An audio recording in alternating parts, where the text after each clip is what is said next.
Welcome back to the children's book Nook. Today's story is Dinosaur Train, Dinosaur Campout. Pteranodon Terrace was buzzing with activity. Buddy, Shiny, Tiny, and Don were getting ready for their very first campout. Now remember, kids, Mrs. Pteranodon said. you can each bring only one thing on the campout. Don was carrying a whole armload of things. He had his T-Rex teeth, his feathers, and even some funny-looking rocks. I'm bringing my one big collection, He said with a grin. I'm bringing my favorite chewing stick. Buddy said. How about you, Shiny? But Shiny didn't answer. She looked a little sad. I don't know if I want to go. Shiny said. I've never slept anywhere but the nest. An overnight campout sounds kind of scary. You don't need to be scared. Said Buddy. We're all going on this adventure together. Mr. Pteranodon promised Shiny there would be nothing to worry about. They would make a nest just like the one at home. Then he grabbed Buddy, and the whole family flew off to the dinosaur train. Everyone except Shiny was so excited to get to the big pond. As the train chugged along, Mr. Conductor came to collect everybody's tickets. Just wait until you hear all the amazing night sounds at the big pond, He said. You might even hear a Paleobotrachus. Mr. Conductor pulled down a screen on the train that showed a picture of a small, shiny frog. That must be the Paleobotrachus, Said Don. Right. Answered Mr. Conductor. He explained that the little creatures were nocturnal or active at night. Shiny was nervous. Wouldn't nighttime at the big pond be scary? Things might be new and different, but you'll be just fine. Said Mr. Conductor. Shiny gulped. The train whistled loudly as it came to a stop at Big Pond Station. Here we are. Said Mr. Pteranodon. Hooray! The kids shouted. Squawk. Mr. Pteranodon had the family huddle together to go over the plan for the campout. First, they would collect materials for the nest. Then they would build the nest.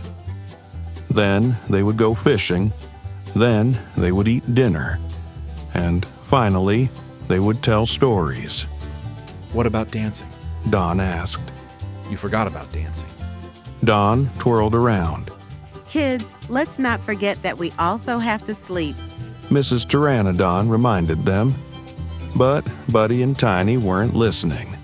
They were too busy laughing at Don's silly dance. It was time to build the nest.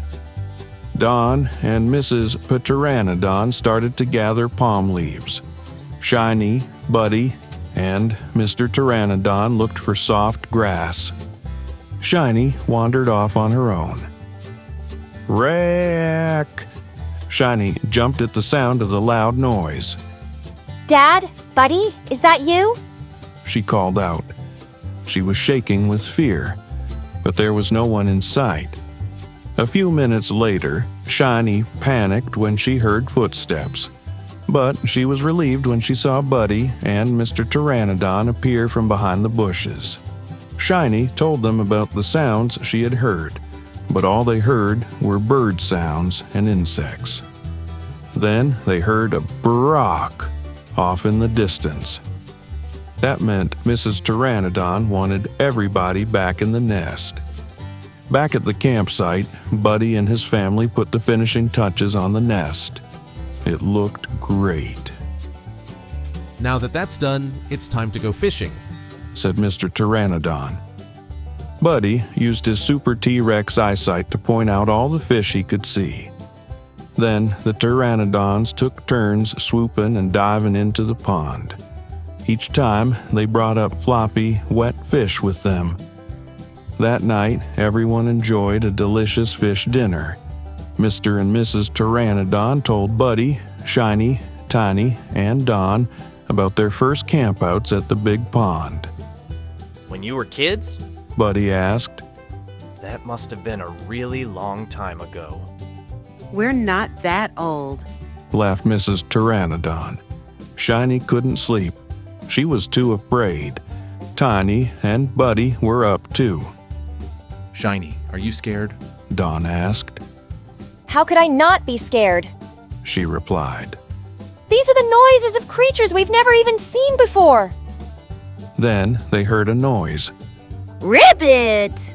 What was that? Asked Shiny. Ribbit. They heard it again. Tiny thought it might be a bird. Dawn wondered if it could be a fish. Everyone hoped that it wasn't a monster. The sound was getting closer, I have a hypothesis that this is one huge monster. said Buddy nervously. Tiny pointed in horror to a shadow on the rock wall. The monster was enormous. It used its long tongue to catch and eat a dragonfly. All the kids screamed. Mr. and Mrs. Pteranodon shot up right in the nest. Tiny and Dawn hid behind their mom and dad. Shiny was determined to conquer her fear. She bravely confronted the monster. But it was just a little frog. The Paleobatrachus Mr. Conductor had told them about, The shadow made it look huge, but come and see. said Shiny. It's really cute. And look, Shiny. It's shiny. Said Buddy. Ribbit! My name is Patricia. The frog said. I'm a Paleobatrachus. That's a kind of night frog. I live in the water, but I come out and hunt for bugs in the night with my long, sticky tongue. Patricia flicked her tongue and instantly caught a bug. Everyone clapped. For such a small dinosaur, you make the biggest noises we've ever heard. Said Buddy. Ribbit! Said Patricia. That's because I'm not a dinosaur. I'm an amphibian. A who, what, Ian? Asked Dawn. Patricia explained that frogs, newts, and salamanders are all amphibians. They have 4 legs and live in the water and on land. Wow. Said Buddy. The Mesozoic era has so many different kinds of creatures. Dinosaurs, amphibians, snakes, turtles. Ribbit, said Patricia with a smile. She flicked out her tongue and headed back to the pond to catch more insects. Shiny, Tiny, Buddy, and Dawn were so excited about their new friend. But now it was time to get some sleep. This had been the best camp out ever.